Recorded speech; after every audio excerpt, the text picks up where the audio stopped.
Arsenal 23. My name's Seth. Today we're answering that age-old debate, 9mm versus 45 ACP. Now the guns we're going to be using today is a Beretta 92FS with its 4.9-inch barrel and a Ruger SR 1911 with its 5-inch barrel.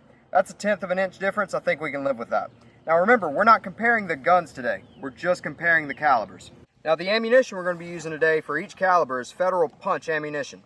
For the 9mm, we've got a 124 grain jacketed hollow point. For the 45 ACP, we've got a 230 grain jacketed hollow point. These are pretty common grain weights, so I feel like it'll be a pretty fair test. Now before we put these rounds to the test, let's learn a bit more about each cartridge.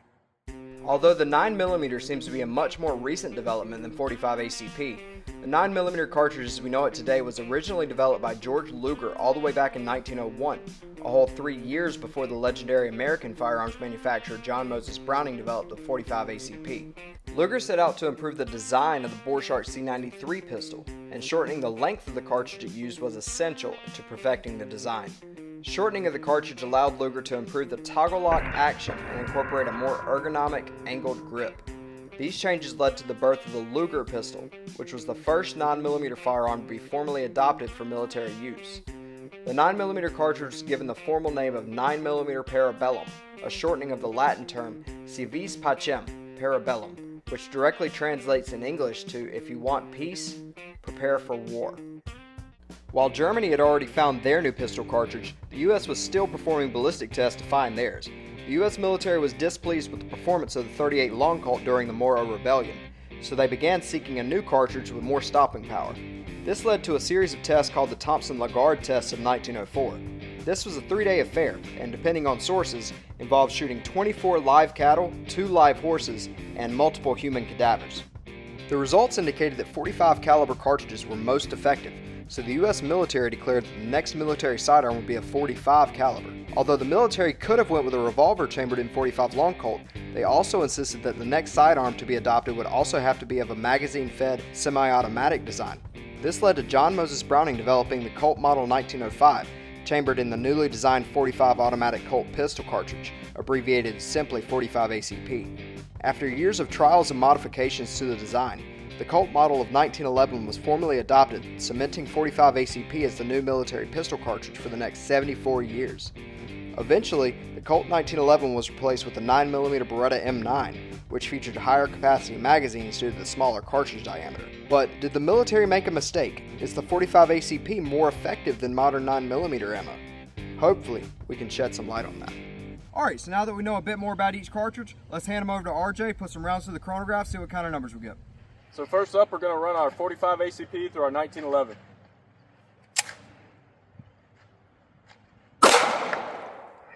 $11.79, $11.78,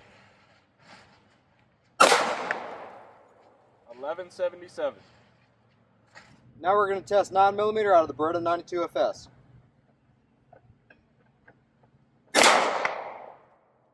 $10.78. $11.78. $11.80.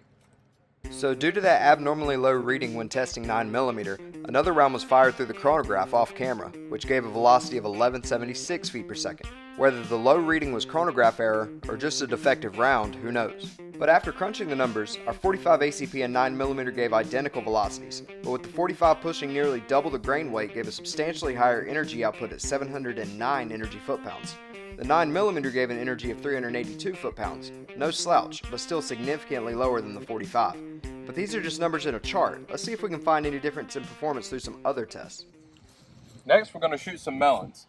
Now, obviously, this isn't a comprehensive test, but hopefully we can show the difference between these two calibers. First up, .45 ACP.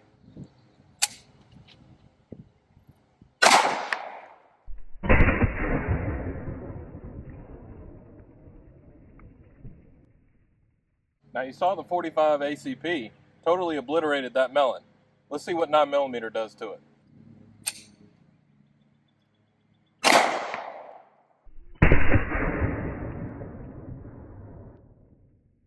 Let's walk up and compare the melons.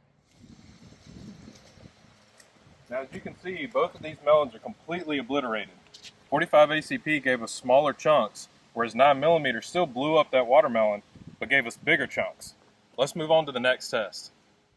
So next up is a penetration test. We have 10 pine wood boards followed by a water jug, so let's see how 45 ACP performs.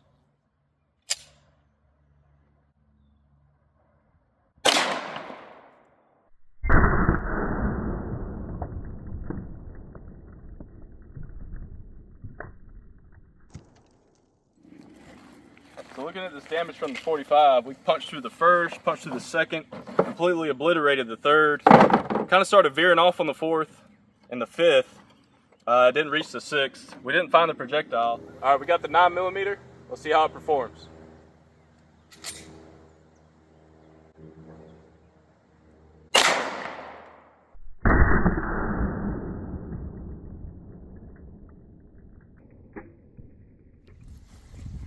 So taking a look at what the 9mm did to the boards, it went through 1, 2, 3, 4, 5, 6, and stopped on the 7th. If you remember, the 45 stopped on the 6th. It kind of veered off, but the 9mm does have more penetration. It's a smaller projectile going a little bit faster. So with that being said, let's take it over to Seth. Let's get some rounds to the ballistic gel. All right, so we've got our ballistic gel set up, but before we get started, if you would go ahead and go down to the comments, let us know what you'd like to see in a future video. Hit that subscribe button if you're liking the content. All right. So let's go ahead and see what 45 ACP does against this ballistic gel.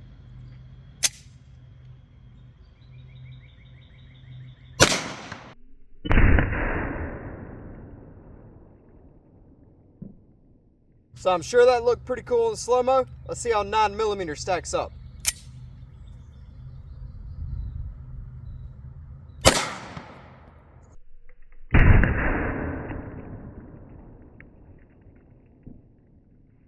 Let's see what we got here. So, looks to me like they both have just about the same kind of wound channel. The 45 definitely had a little bit more. So the 45's up top, the 9mm down below. So I would say the 9mm has about 80% of the same size wound channel. We'll get the steel shot out here with the exact measurements. Both rounds went all the way through our 19.5-inch block of ballistic gel. Oh, let's see here. And they went into our water jug. So we've got our 9mm right here. That'll be on your left. And the 45 is going to be on your right. Now the 45 definitely is bigger. Both of them opened up pretty well. So somehow the rest of the audio from that clip was corrupted. But here are the expansion results. Both the 45 and the 9mm expanded perfectly, with the 9mm expanding to 170% of its original diameter, and the 45 expanding to 155%. Both rounds had perfect weight retention as well. Both held together great and really showed how effective this Federal Punch ammunition can be. But let's get back to the range for some closing thoughts. So both the 9mm and the 45 performed fantastic today. We put them through a multitude of tests. We shot some melons, we put them through our penetration test, and we shot some ballistic gel. Really, for us, it's too close to call, so we're going to leave that decision up to you. Let us know what you think down in the comments below. So until next time.